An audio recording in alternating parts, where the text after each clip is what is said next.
Hindi takot ang tatay mamatay. Ang kinakatakot niya, maiwan ng mga anak niya na kailangan pa siya. Kaya tahimik siyang lumalaban kahit ubos na. Papasok pa rin, kikilos pa rin, magpapakatatag pa rin. Hindi dahil wala siyang sakit, hindi dahil hindi siya napapagod, kundi dahil alam niyang bawal siyang bumigay habang may mga anak na umaasa pa sa kanya. Kasi maraming tatay hindi naman takot sa hirap.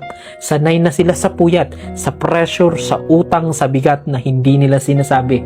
Ang tunay na takot nila yung araw na hindi na nila kayang mag-abot ng baon, gamot, pagkain, pangangailangan sa bahay. Yung gusto mo pang lumaban pero ramdam mong humihina ka na.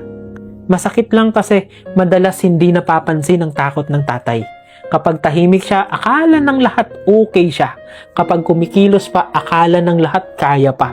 Nakikita siya bilang provider, haligi, taga-ayos ng problema, pero bihira siyang tanungin kung pagod na ba siya, kung mabigat na ba, kung kaya pa ba niya. Kasi para sa mga mabuting tatay, hindi kamatayan ang pinakamabigat. Ang pinakamabigat sa lahat, yung isipin na may anak siyang maiiwan na hindi pa handa. Dahil ang mabuting ama, hindi lang takot mawala, takot siyang mawala nang hindi pa tapos ang responsibilidad niya. Kaya kapag tahimik ang tatay mo, huwag mong isipin na wala siyang dinadala. Minsan ang pinakamabigat niyang takot, hindi para sa sarili niya, kundi para sa mga anak niyang hindi niya pwede pang iwan.